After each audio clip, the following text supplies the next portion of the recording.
Hey, here we go. Good evening and welcome to Pop Astro Live. And with me in the studio tonight, I've got Stuart Clark. How are you, Stuart? I'm very well, Vicky. Very happy to be here with you. I'm loving the colour clash that we've got. Yeah, we've got it all going on. We really have. Look at this. This is officially the world's most colourful astronomy broadcast. For sure. Excellent. So we've got comments that are already flooding in. Pauline is one of our regulars. Stu, good morning. Good evening, Vicky. What? Good morning.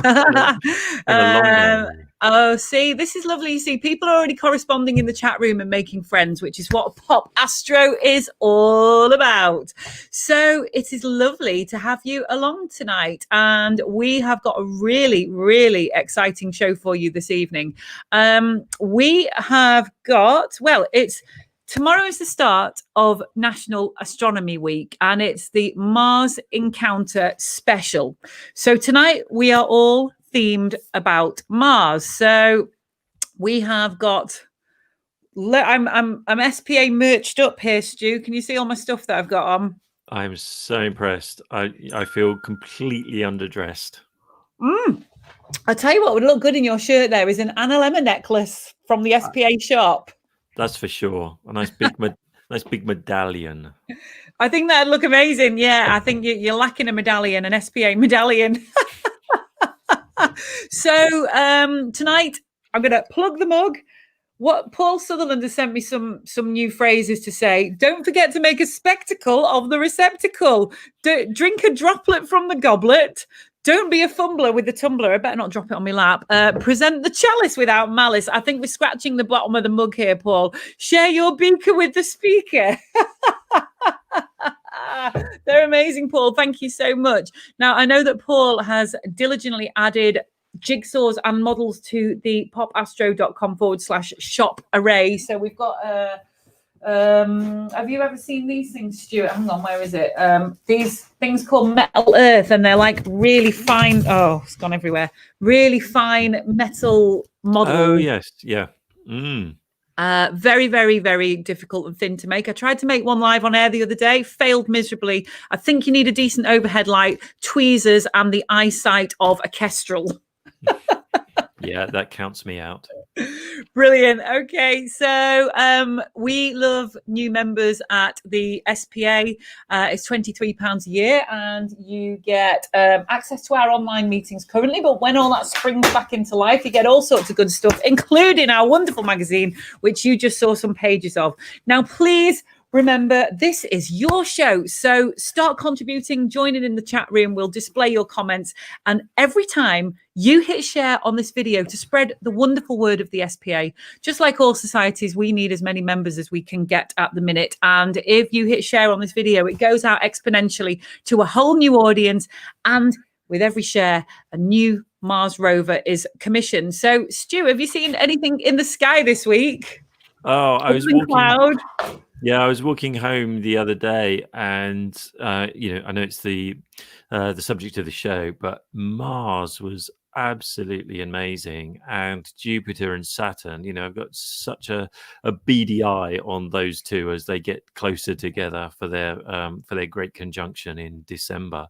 But it just looked beautiful, really twilighty sky, and just these bright planets. Fantastic. In fact, I've had a chap just message me on my Facebook asking what the really bright red one is at the minute. And we can confirm it is Mars or an aeroplane. It's one of those two.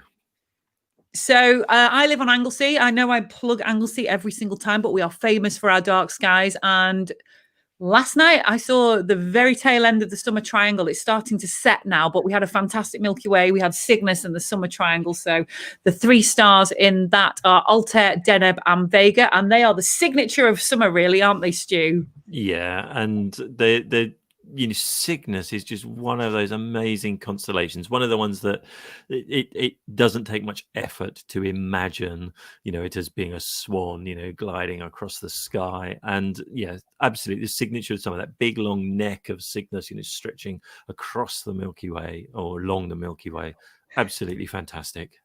Yeah, and it's doing its swan song now, so it's not going to be visible for a couple of months as Orion comes into play.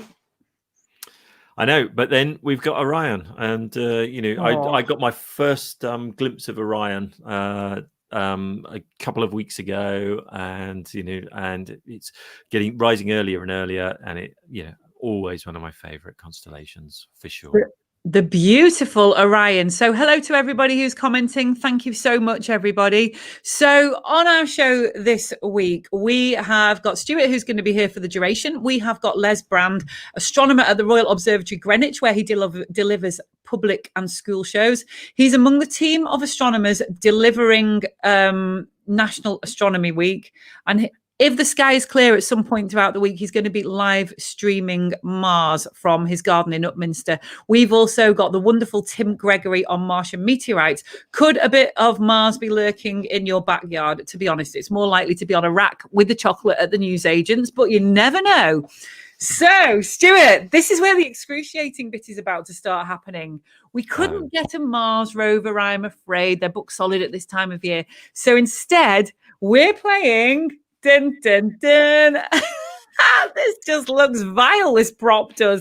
Look at Bob Monkhouse. We're playing Opportunity Knocks. Good.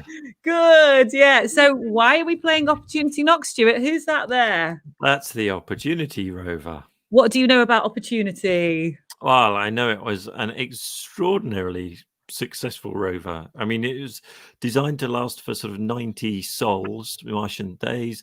And what did it do? Something like 15 years in the end. I mean, quite extraordinary as an engineering feat to do that.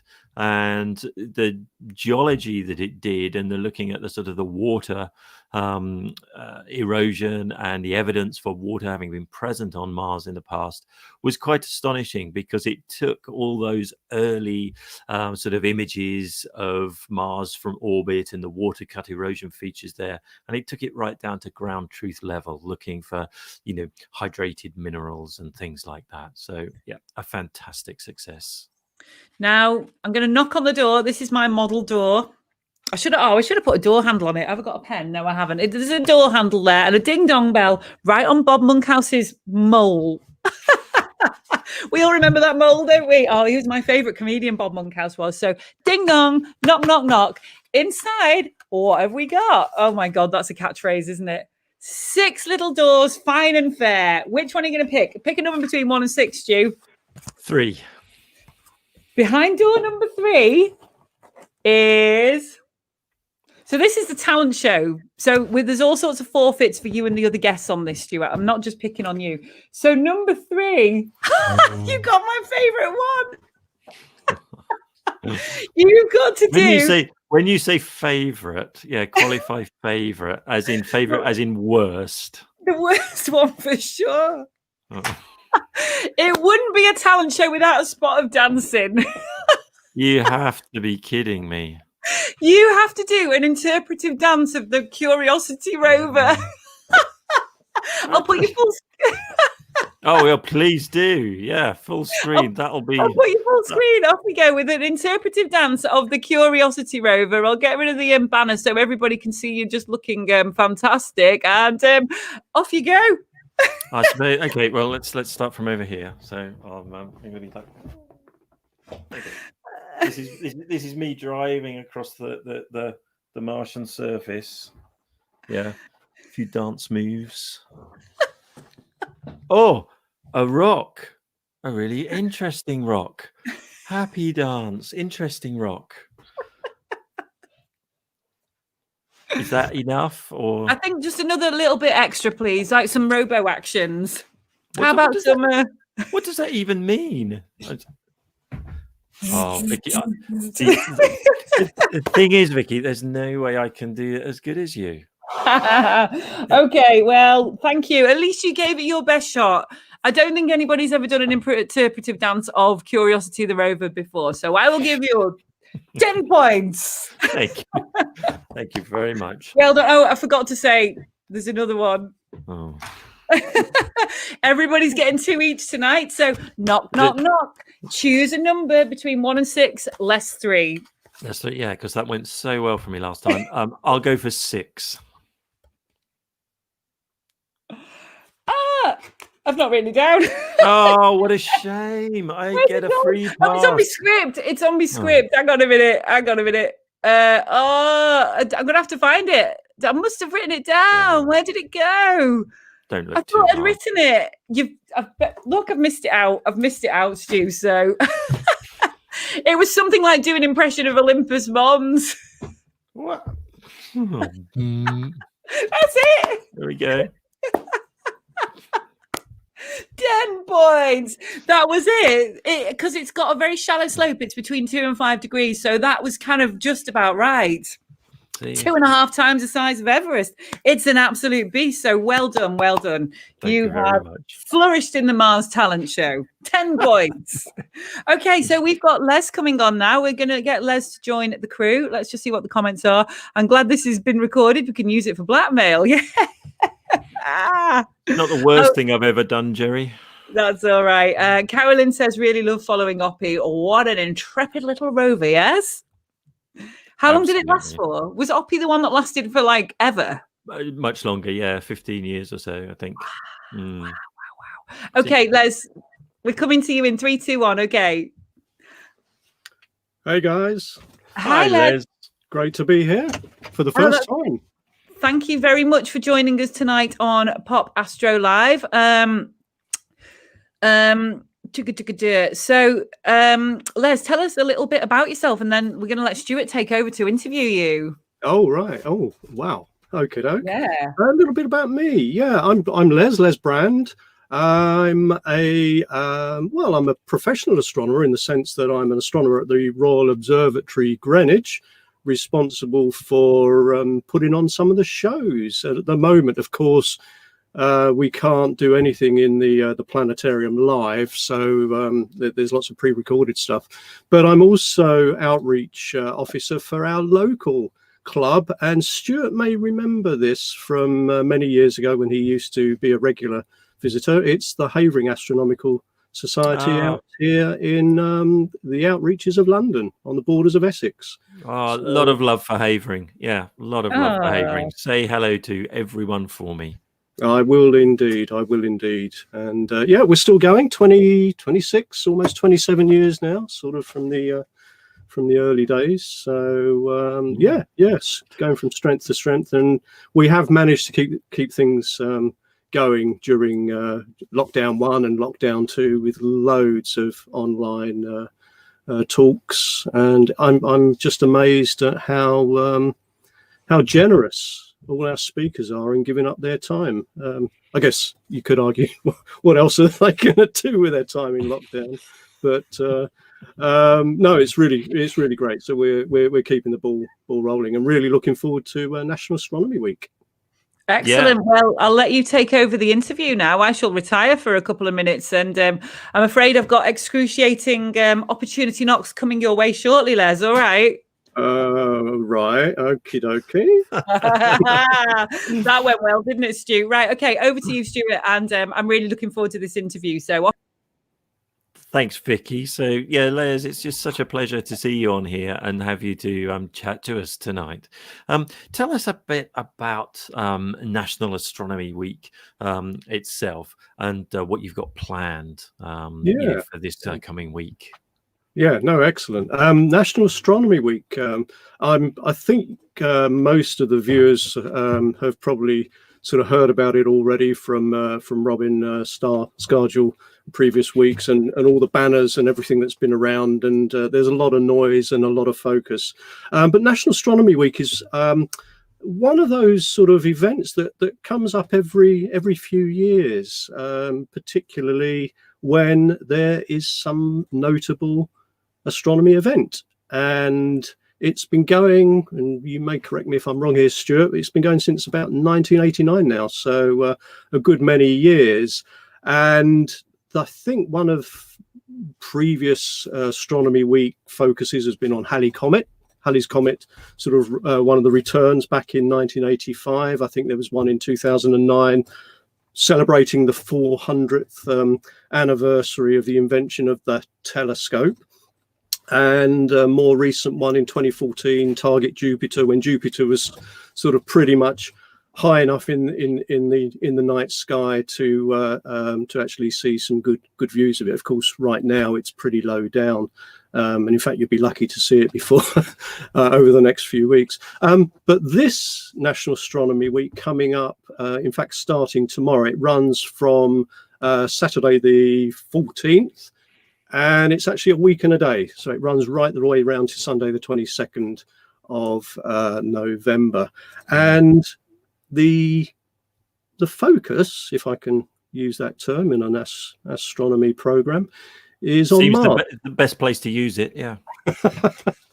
Indeed. Yeah, it's on Mars this time. Why Mars? Well, Mars, you may have known, sort of obviously is orbiting the sun. It's orbiting the sun just outside the Earth's orbit. It's the fourth rock from the sun, the Earth being the third rock from the sun. And every so often, every few years, the Earth and Mars and the sun all line up, and the Earth comes between the sun and Mars, and we call that an opposition. And that happened back in October. Forget the exact date. You've probably talked about it already. So we're past opposition now, but the good news is that Mars is really bright, really easily visible. In fact, it's after the moon is probably the brightest object in the night sky at the moment. So the whole focus of National Astronomy Week is on getting out there and finding out about Mars, but also importantly, getting out there with your own eyes and taking a look. Absolutely fantastic. So one of the things that I think is really smart of National Astronomy Week is that it's not every year, it's just done whenever there's something good to see. Yeah. So the Oracle, who is Robin Scagel, as you can see on the screen, tells us that the first Astronomy Week was in 1981. Oh, 1981. Okay. To celebrate the anniversary of the discovery of Uranus. And this year, I'm imagining you've had quite a lot of sort of rearranging and rethinking to do about how you do this because, of course, of the pandemic. So has played in your operations? Well, yeah, you're absolutely right. I mean, what hasn't changed this year, and we need to be fleet of foot and just manage as best we can. But the team, and I forgot to say that National Astronomy Week is a real big collaboration actually between lots of different bodies. Pop Astro being one of them, BAA, RAS, as well as academic institutions, and perhaps most importantly, all of the local astronomy societies. So a lot of organization going on behind the scenes, and I guess compared with sort of previous times, the big difference this time round is the fact that there obviously won't be any in-person sort of meetings, there won't be any in-person observation sessions. So, but we've got ways around that. And, the technology has come to our rescue. I think everybody is now a Zoom expert or knows how to jump on Zoom or Facebook Live or YouTube Live. I mean, we've been doing that for the past 6 months in our club, and people getting used to it. So the whole week is going to be virtual. In that sense, virtual in the sense that it's happening. We've got lots of activities planned over the 7 or 8 days, and it's sort of structured so every day there's a different theme. And I just need to sort of remind myself, because there's a lot here. It's a packed program, really. Do give us a flavour for the sort of the breadth of events that you've got coming. Yeah, indeed. So. Each day is sort of structured into sort of 3 sessions. Or during the week, Monday to Friday, there will be a special morning session between 11 and 12, aimed Sort of, I guess, at the younger audience, but it will be sort of activities and talks and things.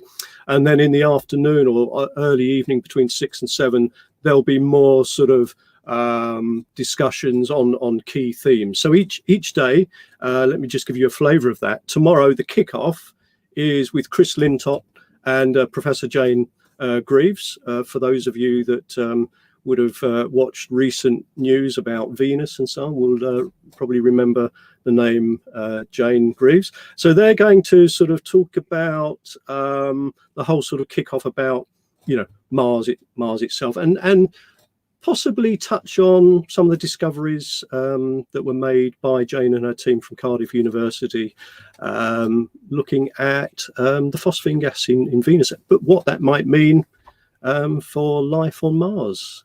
So that's a really great kickoff.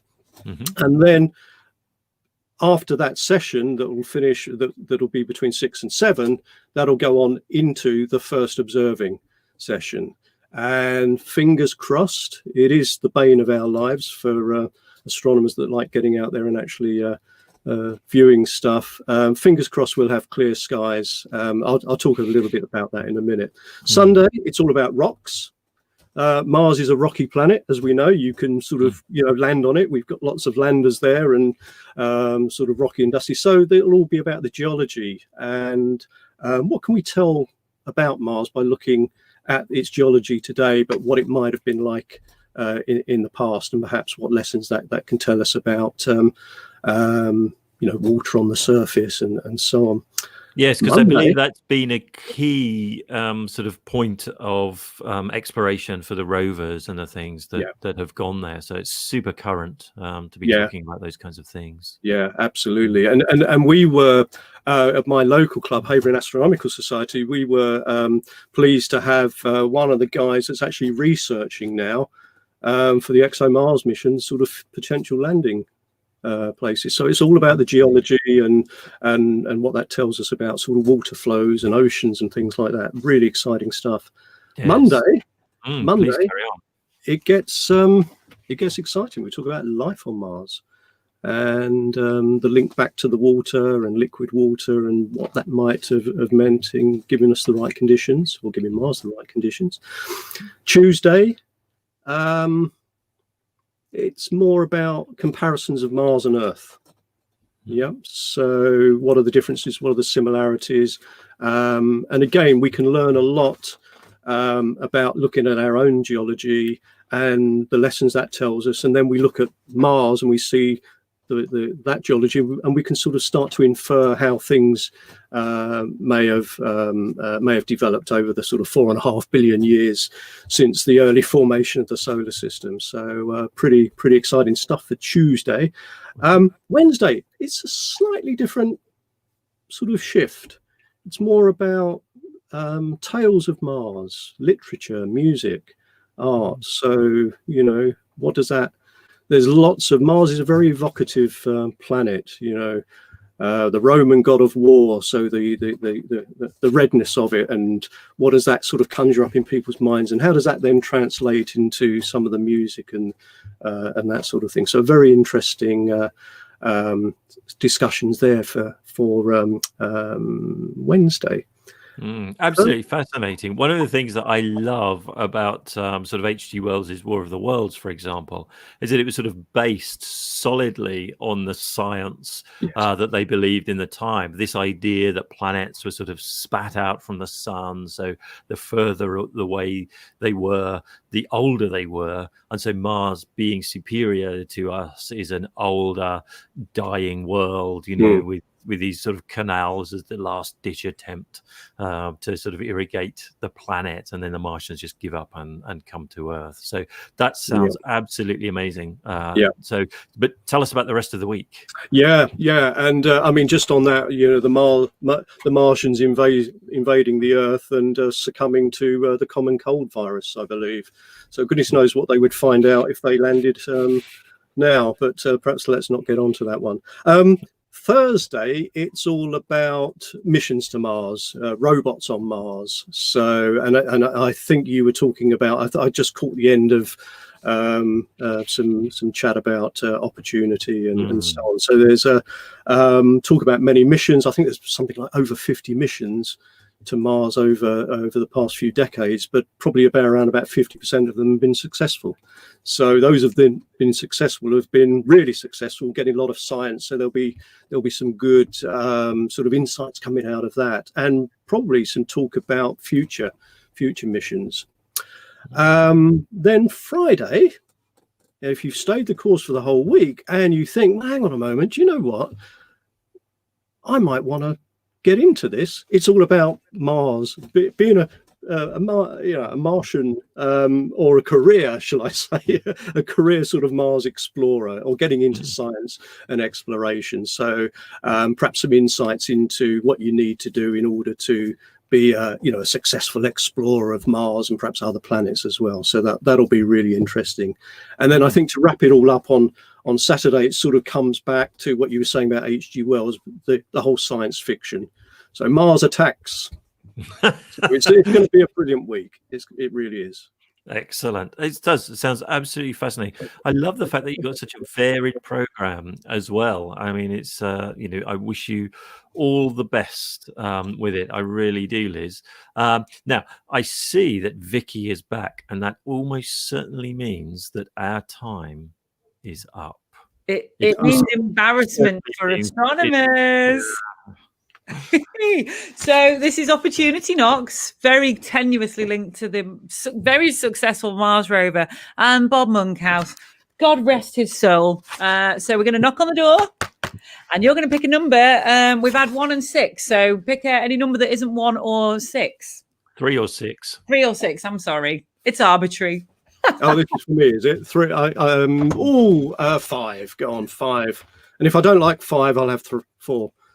It wouldn't be a talent show without singing.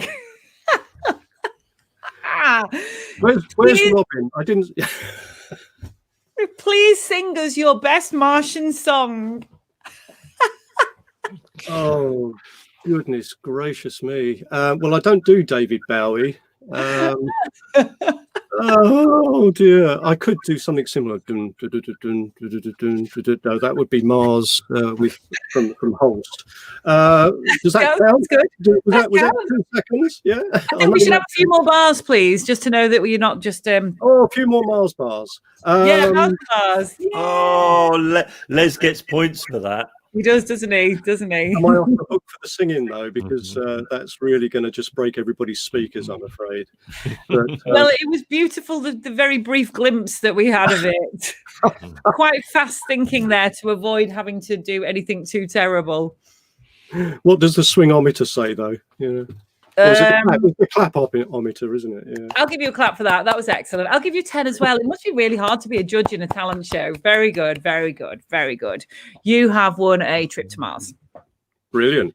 I think my name's already there, or is on its way there on that little thing. Yeah. Anyway. What's your favourite planet then, Les? Well, after the Earth, of course, we've all got to love the Earth. I would say Saturn. Oh, he is a babe. Yeah. Saturn. Number of reasons, I suppose. It's just fascinating that it's one of those that you can see with your naked eye. You can start to make out the ring through a small sort of scope. And I've recently done some imaging of Saturn and was making out, the cloud bands and the Cassini division and so on. So wow. Yeah. So I was quite pleased with that. It's just and talking about the music earlier. One of my first lot of sort of classical music back in primary school days was the Planet Suite, and I think Saturn was so beautiful. So Saturn for me. Very good, very good. When you're going to show some slides?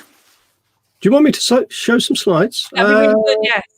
Oh, well, let me just tell you, if I may, if I can do this. Let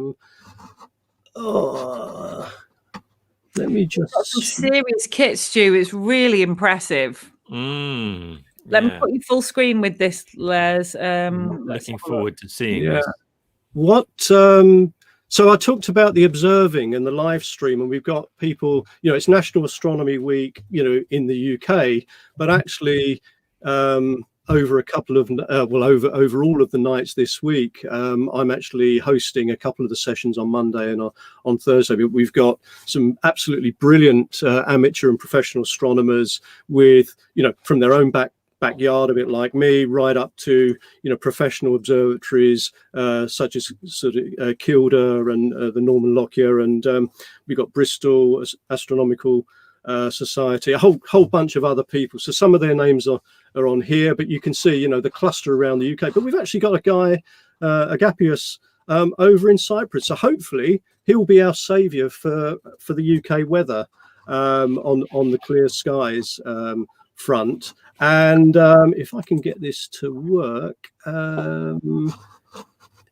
we go. We've got on another night we've got the guys up in Kilda, as I mentioned, Sidmouth, Didcot, and this is my backyard. I mentioned we've got a whole sort of bunch of different people with different kit. So I'll be using this.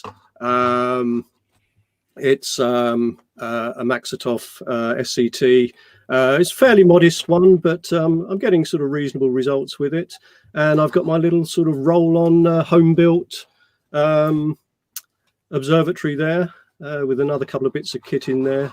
And there I am not me, but there's my my babies in action a few evenings ago. And here's what we're hoping to see. So I'm giving you a little preliminary here of what the session's going to be like on the night. For those of you that want to know where Mars will be next week, well, it's up there, sort of about 30 degrees up or so.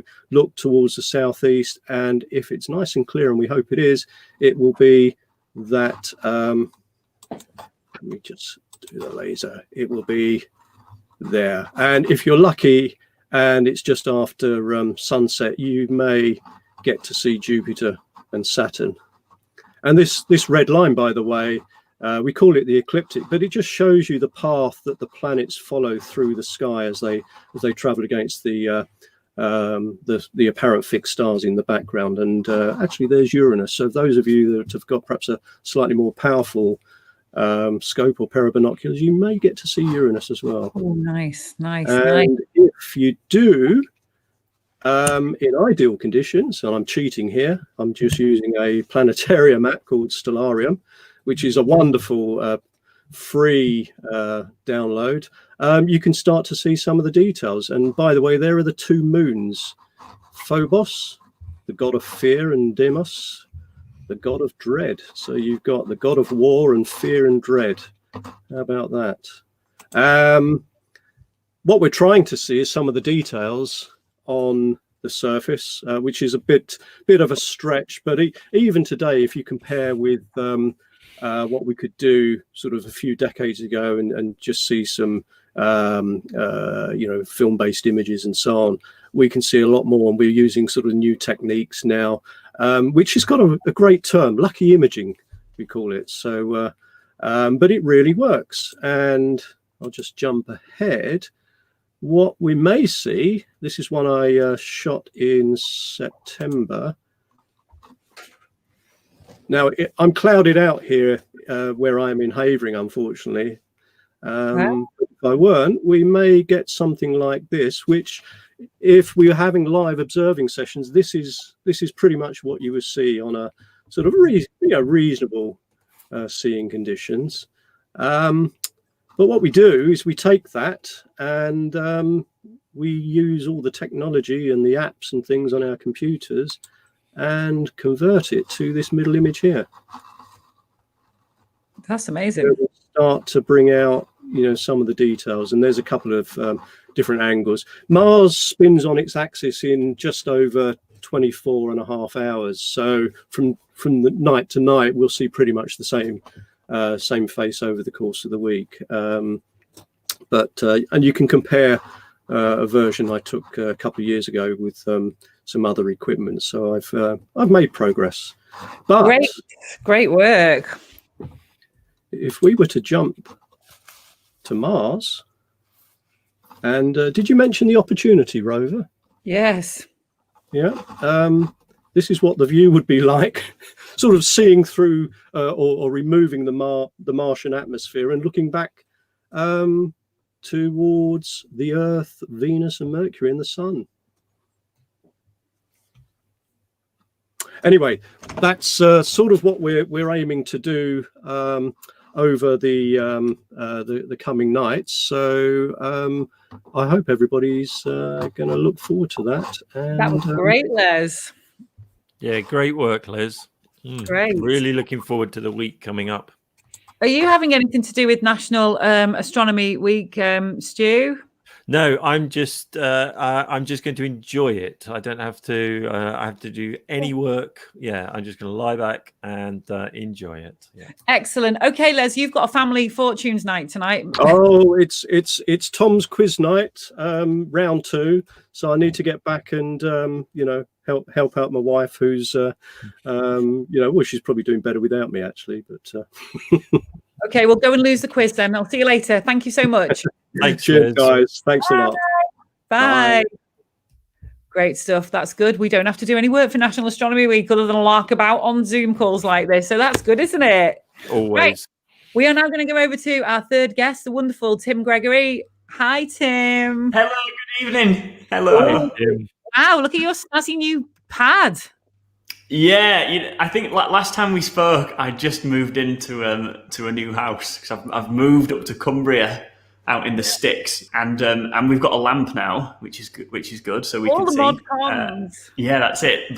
But we're still waiting on chairs. We have a bench to sit on at the kitchen table, but that's about it. It looks nice there. So it makes working from home quite interesting. Oh my God! Luckily, I've been in the lab quite a bit this week, so things are sort of, I wouldn't say getting back to normal, but they're inching back to normal. What kind of stuff have you been doing in the lab then? So I've been purifying elements in the lab. So most things, meteorites included, but anything really. You get your water out of your tap, and at some level there will be every element on the periodic table in that droplet of water. And a big part of the universe. Including that mug of tea there. Even chemically simple things are very complicated when you get down to the atomic level. And a big part of my job is separating out those elements into their constituent parts. So really taking things apart on the chemical level. And that's what I've been doing this week, which has been fun.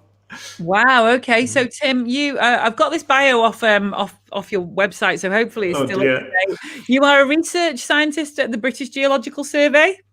So I was a postdoc. I was an academic, joint between University of Bristol and British Geological Survey, where I carried on the research that I started in my PhD about meteorites. I'm actually a geologist by training. And I turned my attention from the rocks beneath our feet to the rocks that fall from above. But in the last couple of months, I've taken a slight sideways career step out of academia and into nuclear chemistry. And even 3 months into my new job, it still surprises me that the things that we do to analyze meteorites can be used in all sorts of different parts of industry and research and solving problems that we've got. And so it's kind of cool applying the cosmochemistry skills to a brand new problem, which is nuclear chemistry. So I'm having a blast. Steep learning curve, but it's great. That's great news. Okay, well, I've got the Opportunity Knocks riveting quiz here. Brilliant. I like it. It took me all morning to think of this. So we've got forfeits behind the door because it's a talent show. Wow. Did you make the doors as well? I did, yeah. I've drawn them on my best Post-it notes. Now, I've already humiliated Stu and Les with forfeits. So if you'd just like to pick a random number between 1 and 6 and I'll give you the funniest one. The number 4. Number 4. Oh, you have got to name. Is Jerry Stone watching this? We need you for this one, Jerry. 10 Mars missions in 30 seconds. Oh, no, really? Starting now? Yeah. Oh, go. Gosh. All right. Opportunity, Spirit, Curiosity, Mars Express, Mars 1, Mars 2 that didn't land, Beagle, which landed but didn't quite work, the spy satellite, the one that takes all the high resolution images of the surface of Mars, High Rise. Am I allowed to? You put me on the spot. How many more have I got to go? Another 2. Another 2 more to go. And you've got 2 seconds. Viking 1, Viking 2. Oh, you did it! There Great Mars knowledge, Tim. Great Mars knowledge. Well done. Only just. Only just. Excellent. Okay, now I'm going to hand the interview over to Stu. He's going to grill you all about Martian Meteorites. Oh, great. Thanks, Stu. Here it comes. So I will go. See you later, Vicky. So, Tim, yeah, thanks so much for Thank coming you on. It's lovely to e-meet you. And you, yeah. And so, Martian meteorites. We're going to drag you back to meteorites, and we're going to take you to Mars because this is the Mars week. So, Brilliant. No, it's my kind of week. That's great. So, tell us all about, Martian meteorites. Right. So, this absolutely blew my mind when I first learned this. I was quite, well, I wasn't old, but I was an undergraduate when I first learned that we actually have pieces of Mars here on the surface of the Earth. Before we'd even, because, we talk about the exploration of Mars and eventually one day going there ourselves and turning the stones and perhaps even bringing some of them back to the Earth, like the Apollo astronauts did with the moon rocks back in the 1960s and 70s. But nature has beaten us to it. Nature delivers stones from the Martian surface to the surface of the Earth in the form of meteorites. And they're quite rare as far as meteorites go. Meteorites themselves are quite rare. There are about 60,000 meteorites in the worldwide collection, which sounds like a lot. But actually, for the last few hundred years since people have been studying meteorites, 60,000 is not that many. And almost all of the meteorites that we know of come from the asteroid belt, which is, of course, beyond the orbit of Mars, just before you get to Jupiter. And this sort of worldview that meteorites come from asteroids, small bodies, or you can almost think of asteroids as miniature planets in a way.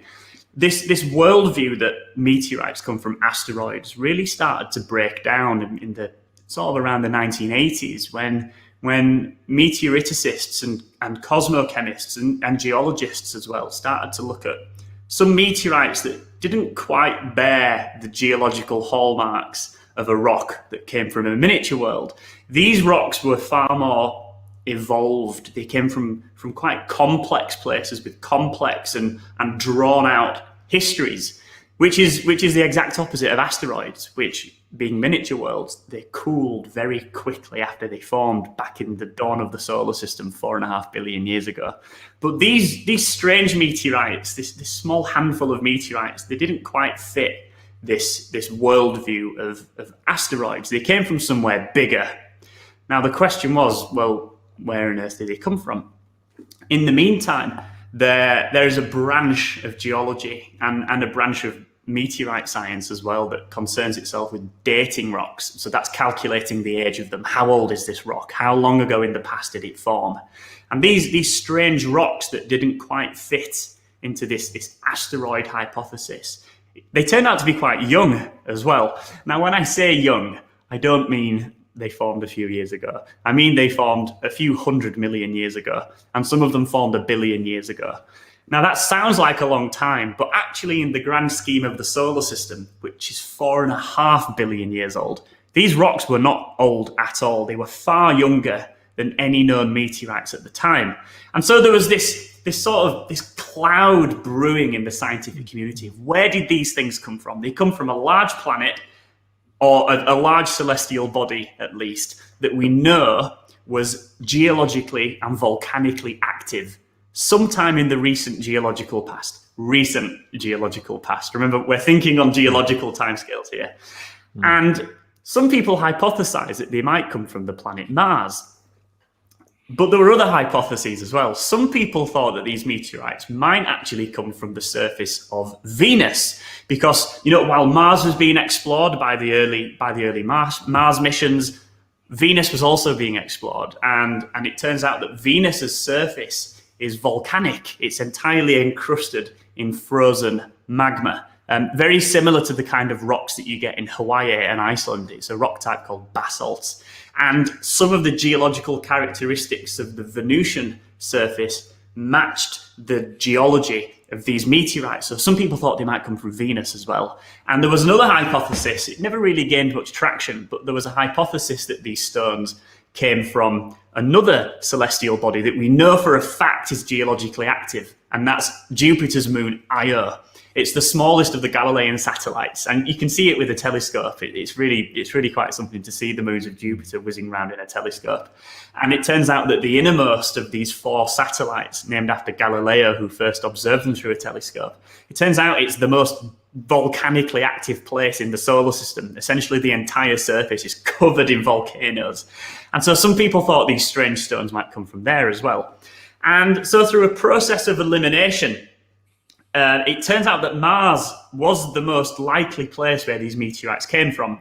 I'll outline the reasoning for that very briefly. Firstly, they probably don't come from the moon Io, because if you knock a stone off the surface of Io, Jupiter's gravity will just drag it straight back and it'll fall into Jupiter. There's really no way that you can really get a stone off the surface of Io and get it out of Jupiter's gravitational field to the Earth. There's probably no way you can do that. So it's probably not Io. Venus is another alternative. Venus was quite an appealing place where these strange stones might have come from. But Venus has got a really thick atmosphere. It's about 100 times denser than the Earth's atmosphere. And so if you kick a rock off the surface, there's essentially no chance that it will ever leave the atmosphere. It'll just burn up on the way out, in a very similar way that meteors and shooting stars burn up on their way in to the Earth's atmosphere. You'll probably never get a stone off Venus. And so that kind of only leaves Mars as the only option of where these strange meteorites came from. But that's only circumstantial evidence. It's not enough to convincingly, or at least it's not enough to convince any credible scientists that these meteorites did in fact come from Mars. Now, meanwhile, the Viking landers from NASA back in the 1970s landed on the Martian surface, and they measured the chemical composition of the Martian atmosphere using onboard mass spectrometers. And so it measured the composition of the Martian atmosphere. The Viking rovers measured the composition of the Martian atmosphere. They beamed that information back to the Earth, and there we go. It's in the textbooks, it's in the papers, it's been peer-reviewed. We know with a reasonable certainty the composition of the Martian atmosphere. Now, meanwhile, the cosmochemists who were busying away in their chemistry labs rather than controlling Mars missions on the surface, they found a way to extract minute bubbles of gas outside of these meteorites that were trapped and encased within them. Now, you've just got to think for a second. These tiny bubbles of gas inside these meteorites are tiny. You can't really even see them with the naked eye. So this is real careful cosmochemistry. They actually did it at the Johnson Space Center in Houston, Texas, where they kept a lot of these strange meteorites. And so they teased out the gas that was trapped inside these meteorites, measured their composition, and they were an exact match to the Martian surface. And there you go. That's the main piece of evidence that ties the Martian meteorites to the surface of Mars, and indeed to the planet Mars. It's the trapped Martian atmosphere that's inside these meteorites, which just it still blows my mind. And I've read the papers that were published on all this from back in the 80s and the 90s, and people were arguing about this, and it's so well established now that it's in the textbooks and we teach it to undergraduates, but it's still I can't quite comprehend how amazing it is that we landed a robotic science laboratory on the surface of Mars in the 1970s, measured the atmospheric composition of Mars, and it matches the minute gas bubbles trapped inside these meteorites. It's mind-blowing, isn't it? It is pretty mind-blowing, and it's a real testament to the power of science as well, because if we didn't have that, there would be essentially no way, at least now, to pair these rocks with Mars.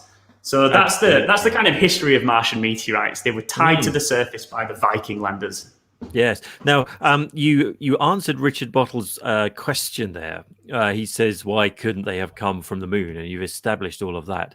But just to follow that question up a little bit, because we do know there's a certain class of meteorites that seem to have come from the moon as well. Is that correct?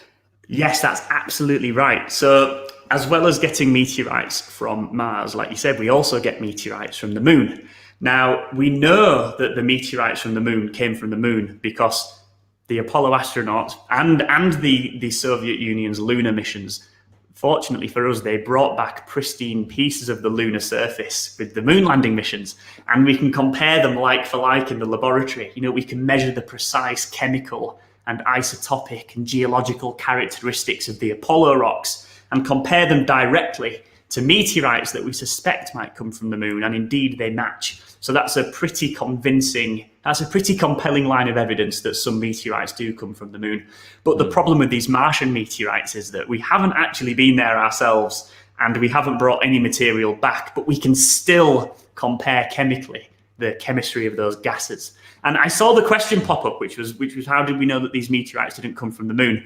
When I talked about this process of elimination, and I asked the exact same question, when I was first reading about it. I thought, well, why do you think they come from the moon? And then it kind of struck me, oh yeah, we've already got moon rocks by this point.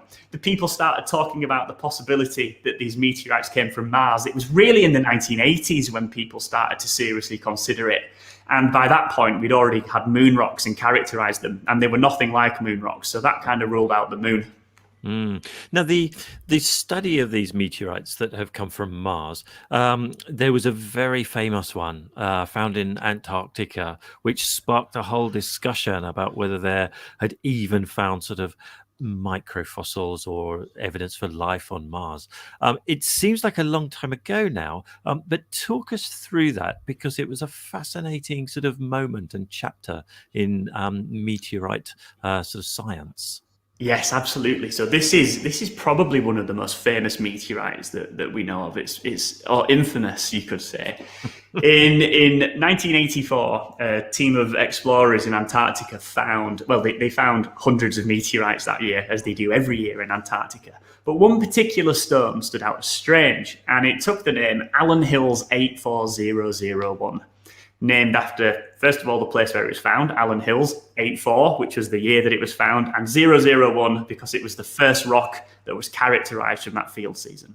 So this meteorite, Allen Hills people call it, this meteorite, Allen Hills, is a Martian meteorite, but it's unique amongst the Martian meteorites in that its geological character is not the same as any of the other Martian meteorites.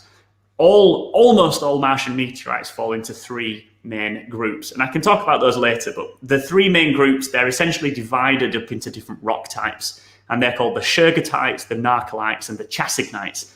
But Allen Hills didn't fit into any of those groups. It was a unique piece of Mars, and it turns out to be much older than the other three groups of Martian meteorites as well. It was about 4 billion years old. And so this rock formed very early on in Mars's history.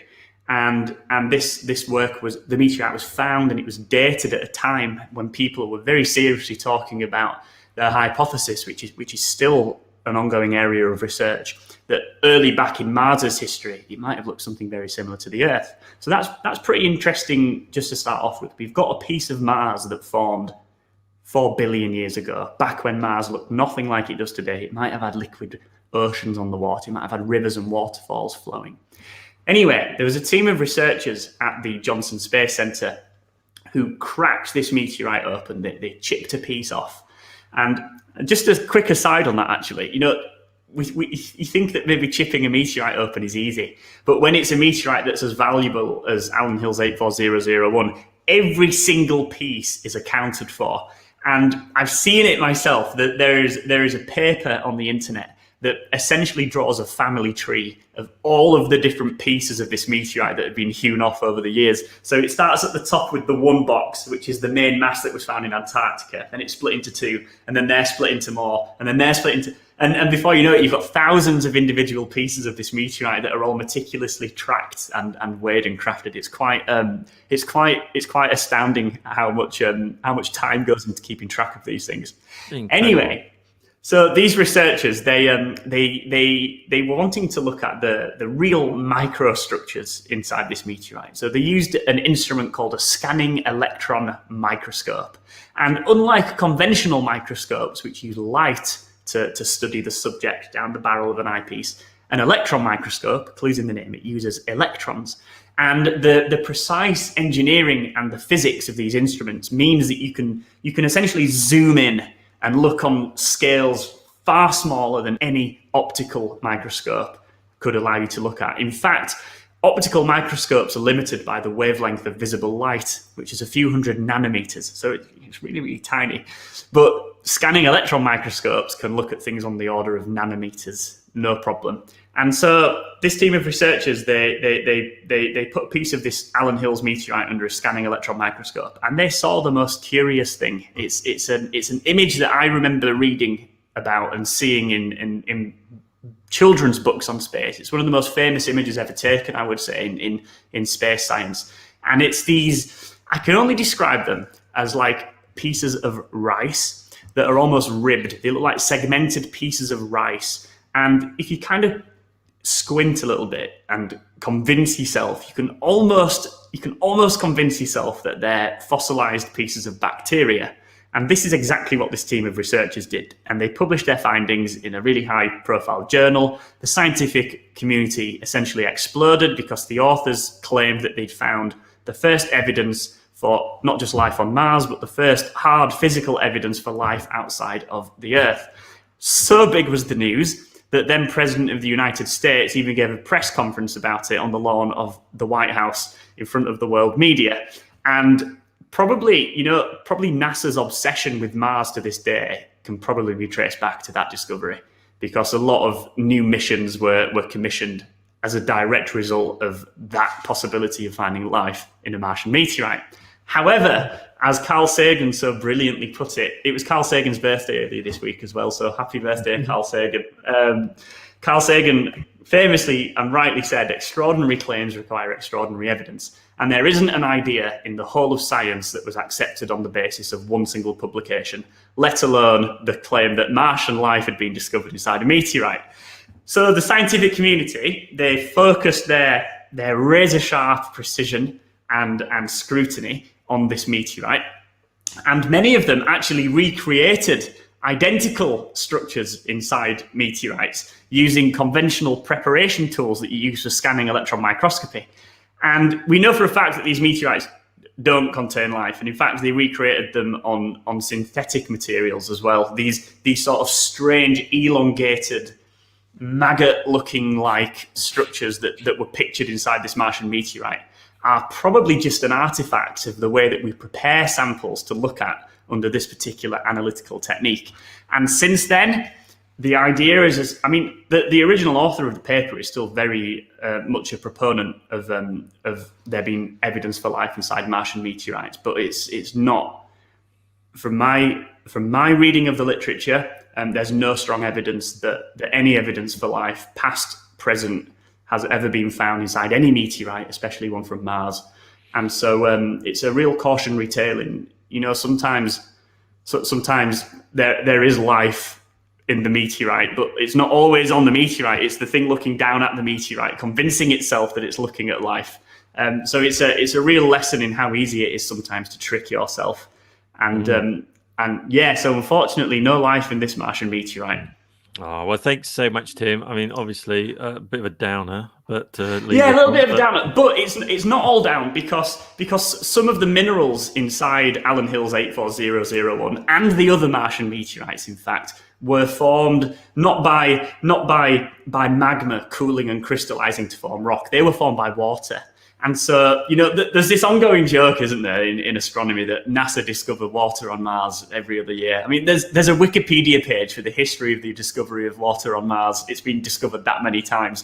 But one of the sort of hard pieces of physical evidence that we can have here on the Earth and look at down a microscope that there was water on the Martian surface is in the Martian meteorites. And so, even though we don't find life, we do find other interesting things. So it's not all a loss. Absolutely. So thank you so much, Tim. Welcome back, Vicky. Oh, Vicky, you're on mute. Oh, There you So go. annoying, isn't it? There I There am. we go. It was good. Thank you, Tim. What a splendid talk. Now, I think that you two need to have a book off because you've both got lovely books out at the minute, haven't you? You go ahead, please. You go ahead.